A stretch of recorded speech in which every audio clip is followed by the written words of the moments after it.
Good afternoon all students. आज मैं फिर से पर्यावरण के कुछ महत्वपूर्ण क्वेश्चंस लेके आया हूँ। बुंदेलखंड विश्वविद्यालय द्वारा जो बीए, बीएससी और बीकॉम के लिए जो पर्यावरण एवं मानवाधिकार का जो ऑब्जेक्टिव क्वेश्चंस पेपर जो तैयार किया गया है उससे संबंधित प्रश्नों को आज मैं फिर से पढ़ा रहा हूं और आज हम अध्ययन करेंगे पर्यावरण के कुछ क्वेश्चंस। तो पहला क्वेश्चन है हमारा, सही खाद्य श्रृंखला है। सही खाद्य श्रृंखला है, इसका एक क्रम क्या है, ये पूछ रहा है आपसे। क्या पूछ रहा है कि सही खाद्य श्रृंखला क्या है। तो सही खाद्य श्रृंखला के अंतर्गत सबसे पहले आता है घास यानी कि ग्रास, इसके बाद टिड्डा, इसके बाद मेढक और इसके बाद सर्प। तो पहला क्वेश्चन है हमारा, सही खाद्य श्रृंखला है। सही खाद्य श्रृंखला का एक जो क्रम निर्धारित किया गया है उसका सही आंसर क्या होगा, ग्रास, टिड्डा, मेढक और सर्प। ठीक है। दूसरा हमारा क्वेश्चन है कि विश्व जल दिवस मनाया जाता है। विश्व जल दिवस कब मनाया जाता है। तो विश्व जल दिवस 22 मार्च को मनाया जाता है। कब मनाया जाता है, 22 मार्च को। ठीक है।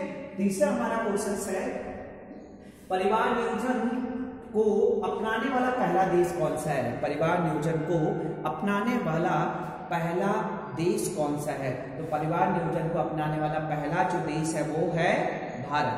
कौन सा है, भारत। और भारत ने सबसे पहले 1952 में इस योजना को अपनाया था सबसे पहले। ठीक है।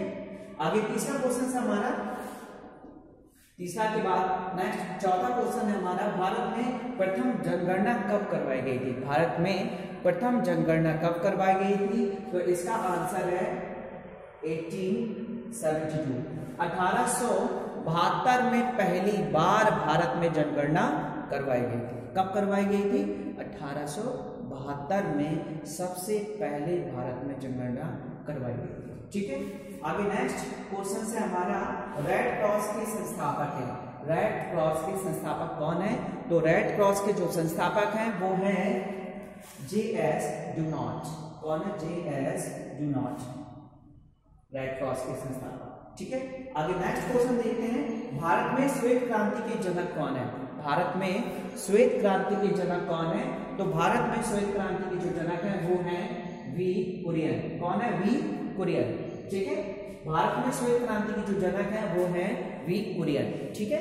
आगे नेक्स्ट क्वेश्चन देखते हैं, बिहार का शोक किस नदी को कहा जाता है। नेक्स्ट इंपॉर्टेंट क्वेश्चन है जो हर बार पर्यावरण के क्वेश्चंस में आता है कि बिहार का शोक किस नदी को कहा जाता है। तो बिहार का शोक कोसी नदी को कहा जाता है। किसे कहा जाता है, कोसी नदी को बिहार का शोक कहा जाता है। ठीक है। आगे नेक्स्ट क्वेश्चन देखते हैं, जल में घुलनशील विटामिन कौन से हैं। जल में घुलनशील विटामिन कौन से हैं। तो जल में घुलनशील विटामिन है बी और सी। कौन से हैं, बी और सी। ऐसे दो विटामिन है जो जल में घुलनशील है। आगे नेक्स्ट क्वेश्चन है, वसा में घुलनशील विटामिन कौन से है। वसा में घुलनशील विटामिन कौन से है। तो वसा में जो घुलनशील विटामिन है उनका नाम है vitamin A, vitamin D, vitamin E और विटामिन के। 4 हैं। कौन से हैं, vitamin A, vitamin D, vitamin E और विटामिन के। ये 4 विटामिन ऐसे हैं जो वसा में घुलनशील है। ठीक है। आगे नेक्स्ट क्वेश्चन देखते हैं, विटामिन B12 में पाया जाता है। विटामिन B12 में क्या पाया जाता है। तो विटामिन B12 में पाया जाता है कोबाल्ट। क्या पाया जाता है, कोबाल्ट पाया जाता है विटामिन विटामिन B12 में क्या पाया जाता है, विटामिन B12 में क्या पाया जाता है, कोबाल्ट पाया जाता है। ठीक है। आगे देख लेते हैं नेक्स्ट क्वेश्चन, सूर्य के सबसे निकट ग्रह कौन सा है। सूर्य के सबसे निकट ग्रह कौन सा है। तो सूर्य के सबसे निकट ग्रह का नाम है, क्या नाम है, बुध। क्या नाम है, बुध। ठीक है। बुध एक ऐसा ग्रह है जो सूर्य के सबसे निकट है। ठीक है। आगे नेक्स्ट क्वेश्चन है, यूरिया में नाइट्रोजन कितनी पाई जाती है। यानी कि यूरिया में जो नाइट्रोजन होती है उसकी मात्रा कितनी होती है, तो यूरिया में जो नाइट्रोजन की मात्रा होती है वो होती है 46%। कितनी होती है? 46%। यूरिया में नाइट्रोजन की जो मात्रा होती है वो होती है 46%। आगे नेक्स्ट क्वेश्चन है, पानी की कठोरता को दूर करने के लिए सबसे उपयुक्त है क्या? क्या है सबसे उपयुक्त? पानी की कठोरता को दूर करने के लिए सबसे उपयुक्त क्या है? वो है पोटेशियम क्लोराइड। क्या है? Potassium chloride. समझ गए ना? पानी की कठोरता को जो दूर करने के लिए जो सबसे उपयुक्त है वो है पोटेशियम क्लोराइड। समझ गए? आगे नेक्स्ट क्वेश्चन है, तंबाकू से होने वाला रोग कौन सा है? तंबाकू से होने वाला रोग कौन सा है? तो हम बताते हैं कि तंबाकू से कौन सा रोग हो जाता है। जो लोग सबसे अधिक तंबाकू का सेवन करते हैं उन्हें कौन सी बीमारी हो सकती है? तो तंबाकू से होने वाला जो रोग है वो है मोजेक रोग। बहुत अच्छे से याद रखेंगे, तंबाकू से जो रोग होता है उसे बोलते हैं मोजेक रोग। ठीक है, आगे नेक्स्ट क्वेश्चन देख लेते हैं। नेक्स्ट क्वेश्चन है 15 और 15 नंबर क्वेश्चन में क्या पूछा जा रहा है इसको हम बताते हैं आपको कि क्या पूछा जा रहा है। क्वेश्चन नंबर 15 में पूछा जा रहा है कि पक्षियों का विकास हुआ है, किससे हुआ है पक्षियों का विकास? पक्षियों का विकास हुआ है सरीसृप से। किससे हुआ है? सरीसृप से पक्षियों का विकास हुआ है।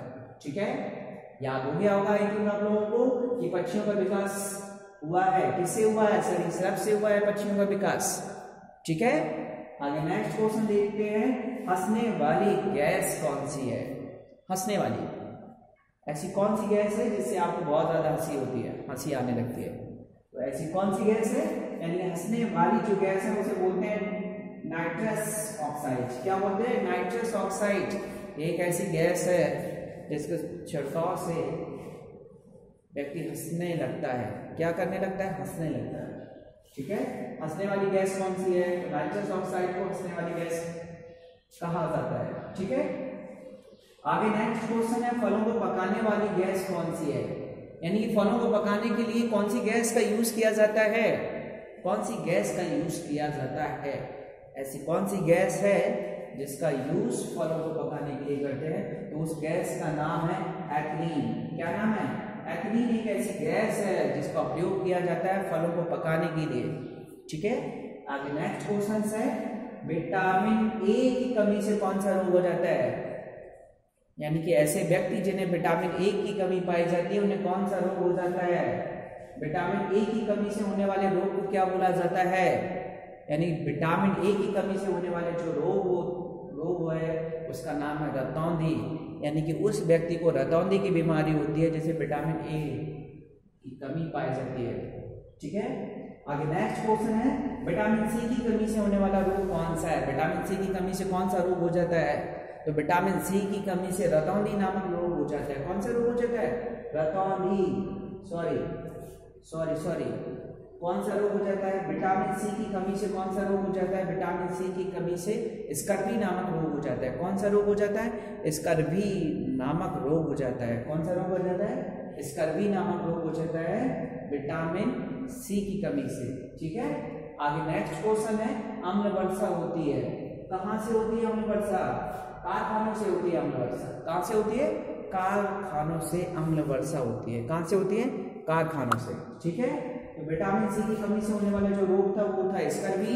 और नेक्स्ट क्वेश्चन है, अम्ल वर्षा होती है, वो जो अम्ल वर्षा होती है वो कारखानों से होती है। कहाँ से होती है? कारखानों से। ठीक है, आगे हम कल बात करते हैं, फिर से मैं नए क्वेश्चंस लेके आऊंगा आपके पास। तब तक बने रहिए मेरे साथ और पढ़ते रहिए। ठीक है, धन्यवाद।